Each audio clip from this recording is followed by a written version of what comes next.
Hi, I'm Rachel, and this is my, well, basically now it's my mid-month August 2023 check-in am reading video because this weekend kind of got away from me. I went to the National Book Festival, and I'm in the middle of trying to edit that video, and now the weekend is over, and basically, I figure, the 15th is coming up relatively soon enough to call this a half month check-in. I might even just get it up on the 15th or something. I don't know. I guess I don't have to be too precious about timing on my small fry booktube channel. I also don't have a whole lot to share for this am reading video, although since it is my first of the month, I will share my literary newsletter for July. I have the link down below. I've collected literary news that's caught my fancy. I have snippets from my book reviews that I write on Goodreads, and a book pick and a book quote, so that's all down below. And other than that, I'll just do a quick little check-in, starting as I always do with the next story I read in this anthology, Oy Caramba, an anthology of Jewish stories from Latin America, edited by Ilan Stavins. And this week I read Inside My Dirty Head, The Holocaust by Moacyr Scliar.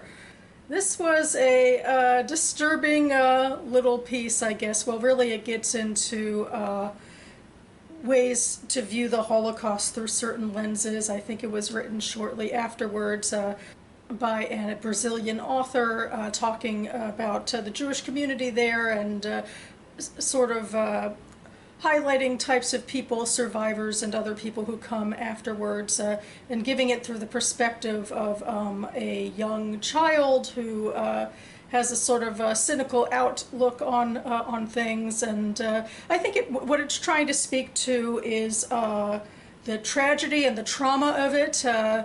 But there's also, I guess, a little bit of avarice and the idea of imposters, because, Jewish refugees weren't the only people coming to South America. There were also people involved in the Nazi regime who came there. So there's a question of how many of the survivor stories were accurate, or so they were juxtaposing the idea of two survivors.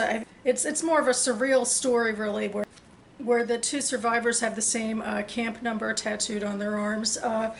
And one of them has sort of stereotypical traumatic stories about desolation in the camps, but otherwise, like, he doesn't speak Yiddish and doesn't, have any sort of affiliation for the Jewish customs of the community. And the second one is a lot more aloof. And I think it's really this character trying to deal with the idea of what is this grief and how can it be expressed, and how people, all survivors as the community, I think, would express it honestly or not. And then, I don't know, I think it's just because the Holocaust was such a huge event that it's just sort of difficult to contextualize how to deal with it. So I feel like that's what this story is trying to get to in a very dark sort of way.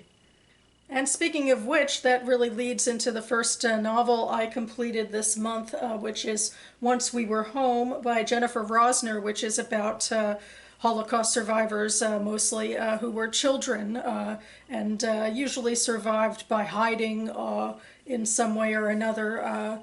We're following a brother and sister from Poland whose parents had a relationship with farmers, Polish farmers. So when they were in the ghetto and things were getting worse, they were able to smuggle the children out to the Polish farmers, where they took on an assumed identity and sort of lived under the nose of the Nazi occupation.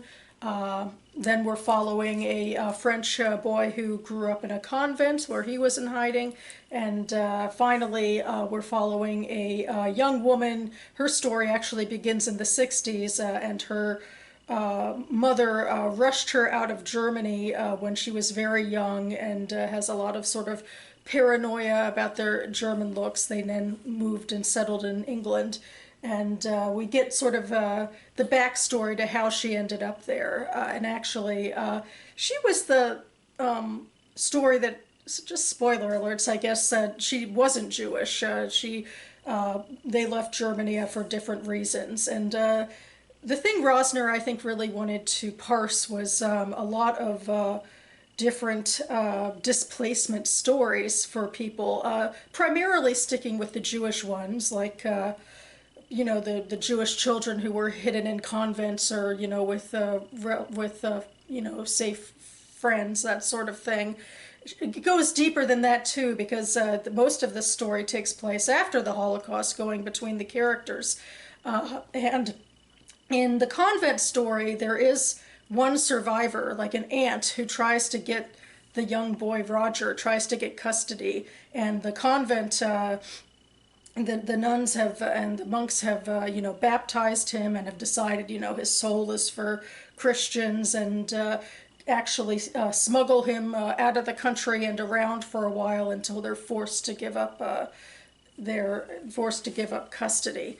And then in the second story, the second biggest story, with the brother and the sister who become Anna and Oscar, none of their family members survive so far as they know, and the relatives, the friends that they live with are good people. There's a little, danger and suspicion and that sort of thing from the broader community, but the people they live with are good people, and want to raise the kids afterwards. But a Jewish organization actually actively was looking to move Jewish children to what would become Israel, to the land of Israel, in the name of repopulating, and sort of 6 million people are dead, and trying to revive Jewish continuity. And there's also a lot of questions about how safe Europe was for the Jews even after the war.